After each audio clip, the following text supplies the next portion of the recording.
এই জানো তো, গ্রামের সব জলাশয়ের জলস্তর না নেমে গেছে, পুকুরও শুকিয়ে গেছে, কুয়োতে জল অনেক নিচে চলে গেছে। কি যে হবে কে জানে। এই বছর তো বৃষ্টি হয়েছে কম, তার উপর মানুষজন জল ব্যবহারের চেয়ে নষ্ট করে বেশি। দেখি, মহারাজকে বলতে হবে।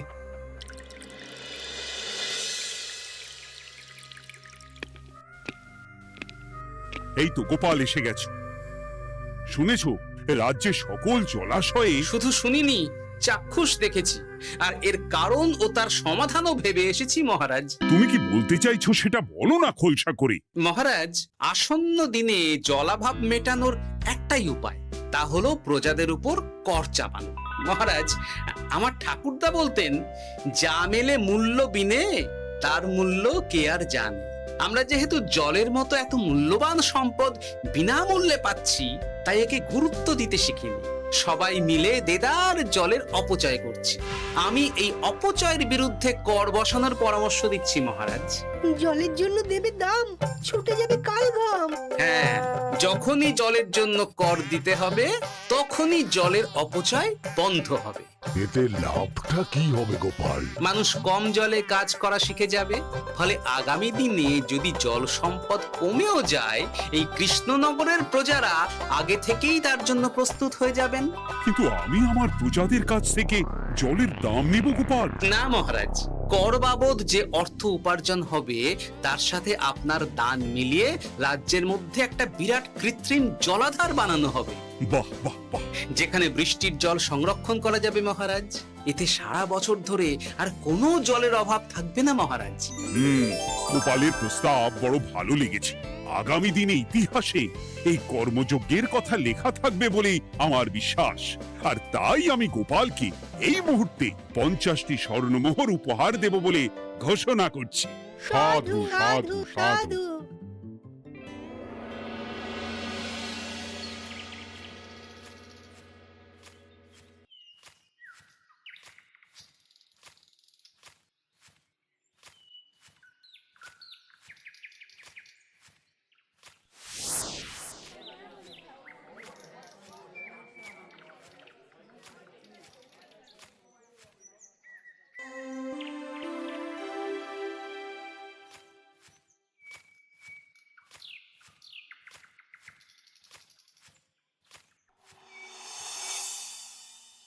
মানে আমার এই এতটুকু স্বাদ তুমি পূর্ণ করবে না? আমি কি নিজের জন্য চেয়েছি নাকি? সবই তো পাবে তোমার মেয়ে আর জামাই। হ্যাঁ, সে বুঝেছি গিন্নি, তাই বলে এতগুলো মুদ্রা আমি খরচ করতে পারবো না। পারবে না? আমি তাঁতির বাড়ি থেকে মেয়ে জামাইয়ের জন্য কয়েকটা শাড়ি আর ভালো পাঞ্জাবি কিনে একটু পাঠাবো। কিন্তু এখন আমার কাছে অত মুদ্রা নেই গিন্নি, পরে পেলে আমি ঠিক তোমার স্বাদ পূরণ করব। আবার বাজে কথা বলার জায়গা পাও না তুমি। এতক্ষণ কোথায় ছিলে গো? আমি বেলায় নদীর পাড়ে গিয়েছিলাম, তখন কমলা আমাকে বলল তোমায় নাকি দেখেছে। কি দেখেছি?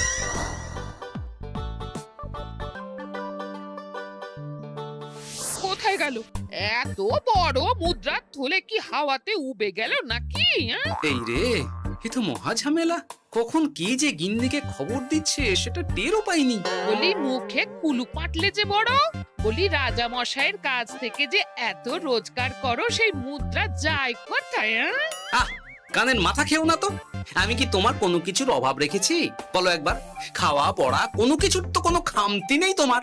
মানছি রাখোনি, কিন্তু তাই বলে আমিও তোমার স্ত্রী, তোমার গিন্নি গো, গিন্নি, তাই না? আমার তো জানার অধিকার আছে নাকি যে তোমার উপার্জনের অর্থ করি সব কোথায় যাচ্ছে? জানবে জানবে, সব জানবে। এখন কিছু খেতে দাও দেখি, পেটে ছুঁচোয় ডন বৈঠক মারছে। না, এরপর থেকে আর মহারাজের কাছে উপহার পেলে ওইভাবে খোলা হাটের মধ্যে দিয়ে আসা যাওয়া করা যাবে না।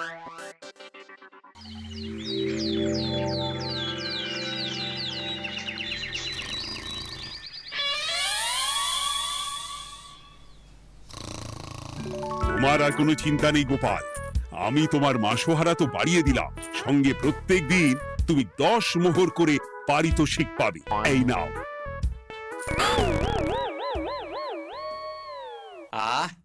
এই ভোরবেলায় একটা জব্বর স্বপ্ন দেখা গেল বটে।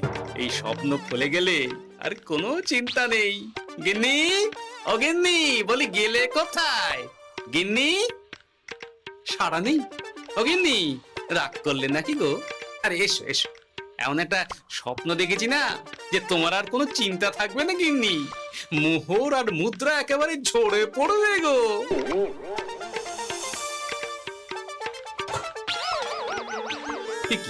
এইসব ফলাহার সাজিয়ে রেখে গেল কোথায় গিন্নি? নিজের বাপের বাড়িতে তো যাবে না, কেউ নেই সেখানে। মেয়ের বাড়ি গেল নাকি? না, মেয়ের বাড়িতে তো গিন্নি যায় না। তাহলে না না, খালি পেটে এত ভাবতে পারছি না। আগে মুখ হাত ধুয়ে এসে কিছু খেয়ে নি, তারপর দেখি গিন্নি কোথায় গেল। না, গিন্নিকে তো কোথাও দেখলাম না। গেল কোথায়? যাকে আগে রাজবাড়িতে তো যাই, ফেরার সময় না হয় আবার খোঁজ নেব, ততক্ষণে ফিরেও আসতে পারে।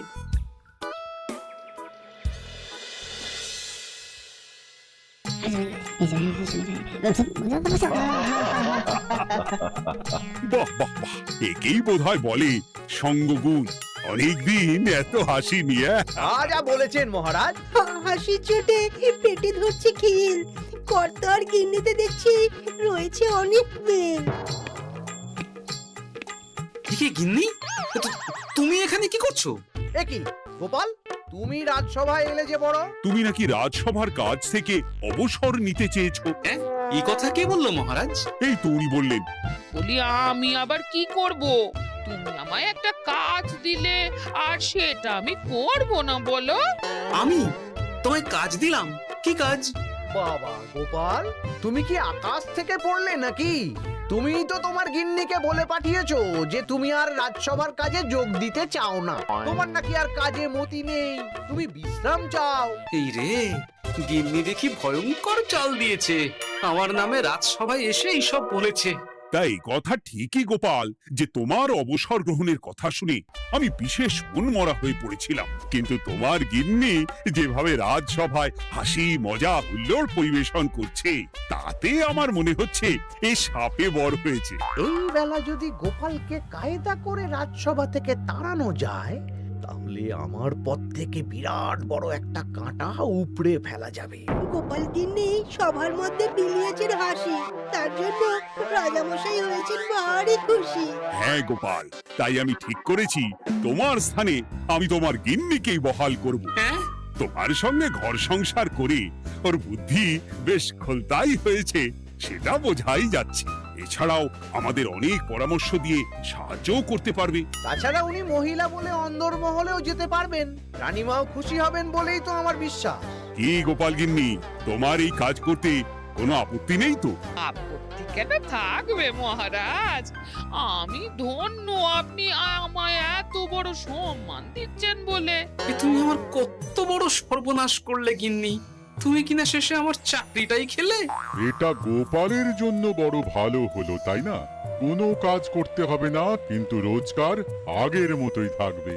অবসর আর উপার্জন একসাথে। না হে গোপাল, তুমি আর এখানে কাঁচু মাচু মুখে দাঁড়িয়ে না থেকে নিজের বিশ্রামে ব্যাঘাত ঘটিও না। আমাকে সবার কাজ শুরু করতে দাও। যথা আজ্ঞা মহারাজ।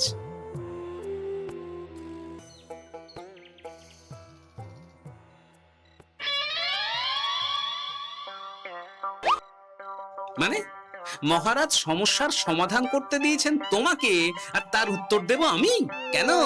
তুমি আমার চাকরি খাবে আর তোমার সেই চাকরি রাখার দায় নেব আমি? হ্যাঁ হ্যাঁ, নেবে। মানে কাল রাজসভায় মহারাজের সমস্যার সমাধান করব, সেই মতো কথা দিয়ে এসেছি। হ্যাঁ, আগাম 10টা মুদ্রাও বাগিয়ে এনেছি। তার থেকে তোমায় একটা মুদ্রা দিলাম। এখন মানে মানে আমাকে উত্তর বলে দেবে, না হলে আমি কেন দেব? আমি পাবো একটা মুদ্রা, আর তুমি আমার কাছে উত্তর জেনে নিয়ে সেটাই বলে পাবে 9 মুদ্রা। কিছুতেই না। বলবে না?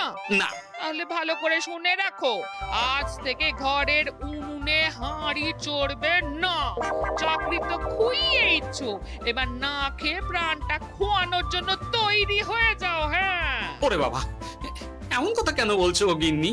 তুমি তো জানো যে খিদে একদম সহ্য করতে পারি না। এখন যদি তুমি এইসব বলো, তাহলে আমার রক্ষে নেই গো। বেশ, তা তাহলে আমি যা জানতে চাইছি শ্বশুর শ্বশুর করে বলে ফেলো দেখি। এ আমি কি শাঁখের করাতে পড়লাম রে বাবা। ঠাকুর, এত দুর্ভোগ লেখা ছিল, ঘরে বাইরে সব জায়গায় এত হেনস্থা যে সহ্য করা যায় না ঠাকুর।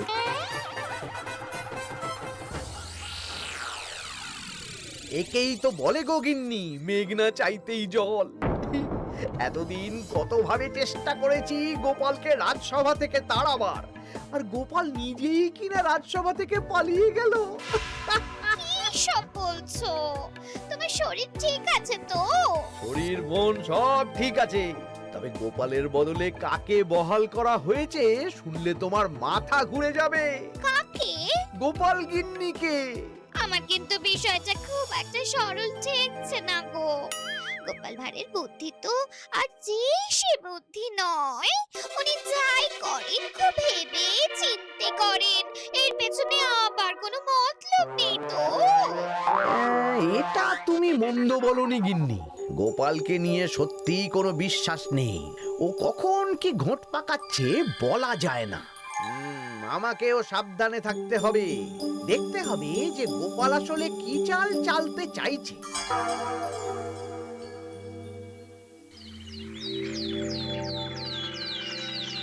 হ্যাঁ গোপাল গিন্নি, এই একটাই প্রশ্ন আমায় সারা রাত ধরে জাগিয়ে রেখেছে। মানুষ মরে ভূত হয়, ভূত কি মরে? তাহলে ভূত মরলে কি হয়? ইয়ে মানে মহারাজ, এই প্রশ্নের উত্তর আমার আজকে দিতে ইচ্ছে করছে না। হ্যাঁ, আমি না হয় আপনাকে আগামীকাল এই প্রশ্নের উত্তর দেব, ঠিক আছে? হ্যাঁ, গাছ থেকে পড়ে গেলে জাপটে ধরে ডালকে। আজকের প্রশ্নের উত্তর উনি দেবেন কালকে। না হে গোপাল গিন্নি, তা হয় না। এই প্রশ্ন আমাকে সারা রাত বিচলিত করেছে। আবার যদি আজকেও এই প্রশ্নের উত্তর না পাই, তাহলে তো আবার একটা নিদ্রাহীন রাত আমাকে কাটাতে হবে। মানে আমি বলছিলাম কি মহারাজ, গোপাল গিন্নি তো সদ্য এই কাজে বহাল হয়েছে, তাই তাকে তো একটু সময় দেওয়া দরকার নাকি? কিন্তু প্রশ্নের উত্তর না পেলে যদি মহারাজের শরীর খারাপ হয়, তার দায় কে নেবে মন্ত্রী মশাই? এই রে, এখন আমি কি করব? এ তো মহা বিপদে পড়লাম দেখছি। আচ্ছা মহারাজ, ঠিক আছে ঠিক আছে, আমি এই প্রশ্নের উত্তর দেব, কিন্তু আমার না একটু সমস্যা আছে। খোলা হাওয়াতে গিয়ে না দাঁড়ালে আমার ঠিক মাথা খোলে না, তাই বলছিলাম। তাই না হয় যাও, হাওয়া খেয়ে এসে মাথাটা খোলতাই করে নাও। কিন্তু এই প্রশ্নের উত্তর আমাকে আজকেই দিতে হবে। হ্যাঁ,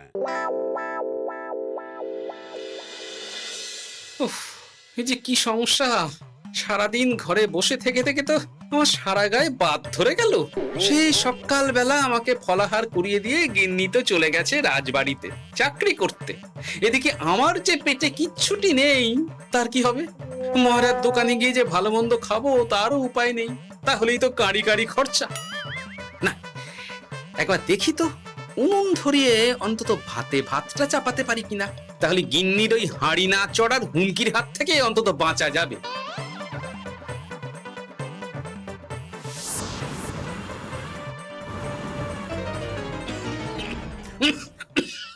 ও বাবা গো, ও বাবা, এত কেসে কেসে সোজা শেষ যাত্রা হয়ে যাবে আমার। না, এর চেয়ে না খেয়ে মরাও ঢের ভালো। দেখি তুমি বাড়িতে কেন? এত হাঁপাচ্ছ কেন? ষাঁড়ে তাড়া করেছে নাকি? আরে না গো, মানুষ মরে ভূত হয়, ভূত কি মরে? তাহলে ভূত মরলে কি হয়? খোলা হাওয়াতে গিয়ে না দাঁড়ালে আমার ঠিক মাথা খোলে না। ও, এই হলো ব্যাপার। বেশ, এর উত্তর তোমায় আমি বলে দিচ্ছি। ভূত মরে প্রথমে এক ঝুড়ি অন্ধকার হয়, সেই অন্ধকার হাওয়াতে উড়ে বেড়ায়। এক সময় সেই অন্ধকার পাতলা হতে হতে কুয়াশার মতো হয়ে যায়। ব্যাস, মিটে গেল। ব্যাস, মিটে গেল। যদি রাজা মশাই এই কথা বিশ্বাস না করেন, তুমি হলপ করে বলবে আপনি যখন মরবেন একদম মিলিয়ে নেবেন মহারাজ। এর চেয়ে এক পা এদিক ওদিক হয় না যেন। হ্যাঁ, এই না হলে তুমি গোপাল ভাঁড়, হ্যাঁ? বুঝেছো তাহলে? এই তুমি চিন্তা করো না, রাজবাড়ি থেকে ফেরার সময় আমি তোমার জন্য অনেক অনেক বাজার করে আনবো, ঠিক আছে? এই আমি যাই। এ তো ভারী মজা হলো। মহারাজ তক্ষুনি প্রশ্নের উত্তর চাইলে গিন্নি এইভাবে সেই রাজবাড়ি থেকে দুধ দাঁড়িয়ে ছুটে আসছে উত্তর জানতে।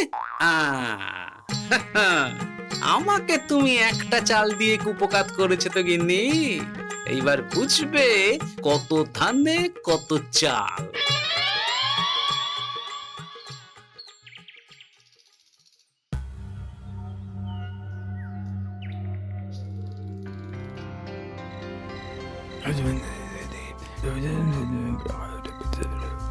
বুঝেছিস তো তোর কাজটা? খুব বুঝেছি গোপাল দাদা। নেই, এবার লেগে পড় দেখি।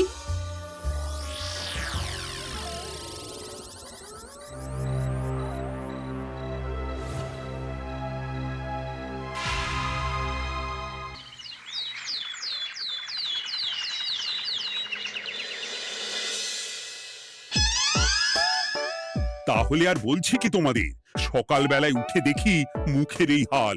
এই কাণ্ড কি করে হলো মহারাজ? আহ, তার আমি কি জানি।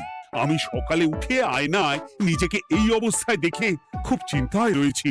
গোপাল গিন্নি, আগে মহারাজ, গোপাল থাকলে যে কাজ করতো সেটা তো তোমাকেই করতে হবে, বলতে হবে এর সমাধান কি। হ্যাঁ মানে আমি হ্যাঁ হ্যাঁ, আমার মনে আছে। তোমার তো আবার হাওয়া না খেলে চলে না। যাও যাও, তাড়াতাড়ি হাওয়া খেয়ে এর উত্তর নিয়ে এসো।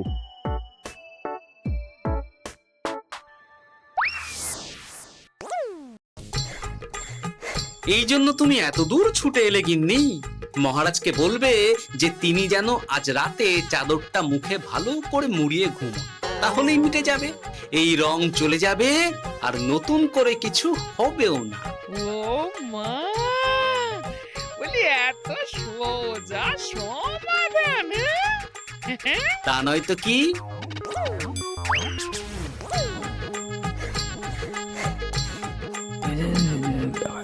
কাল সারা রাত আকাশে একবার দেখলাম চাঁদ উঠেছে, আর একবার দেখলাম ঘোর অমাবস্যা।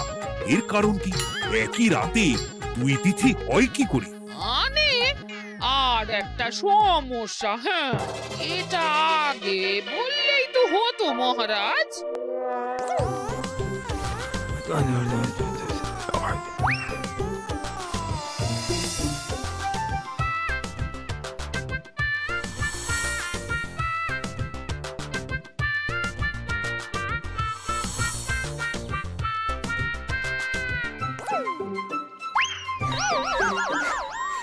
এ কি, তুমি হাওয়া খেতে গিয়ে এইভাবে খাবি খাচ্ছ কেন গোপাল গিন্নি?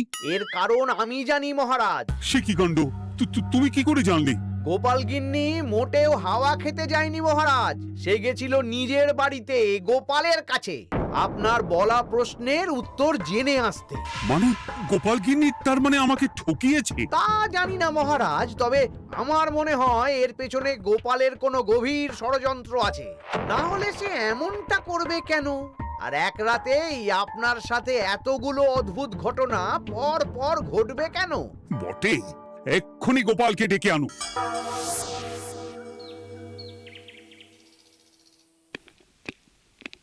না মহারাজ, আমি সত্যি অবসর চেয়েছিলাম, আর তাই আমার গিন্নি আপনার কাছে এসে বলেছিল।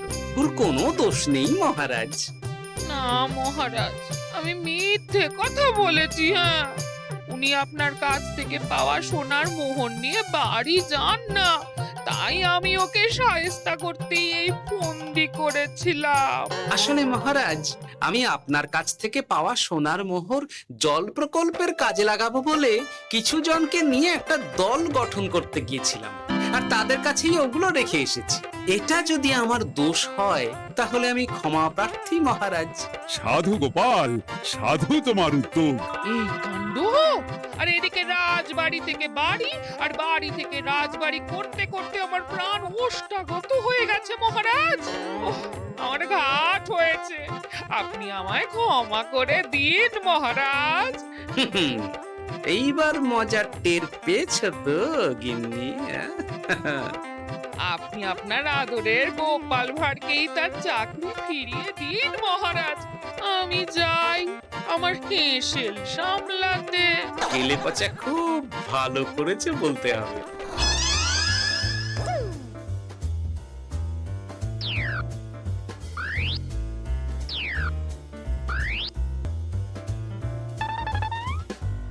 তবে মহারাজ, অমাবস্যা পূর্ণিমা সব আমার বুদ্ধিতেই কেলেপচা করেছিল। আপনার ওই মুখের রং, ওটি একটি বিশেষ রং যার আয়ু একদিন, তাই ওটা এমনিই মিলিয়ে গেছে। হ্যাঁ, সেই বরং ভালো। তুমি তোমার গিন্নিকে নিস্তার দাও গোপাল। তাছাড়া আমিও আমার গোপালকে ছেড়ে আর থাকতে পারছি না। যথা আজ্ঞা মহারাজ। আমারও যে আর এই অবসর ভালো লাগছে না মহারাজ। গোপাল ছাড়া রাজসভা যে লাগে ফাঁকা ফাঁকা, তাই তো আবার চাকরিতে তাকে বহাল রাখা।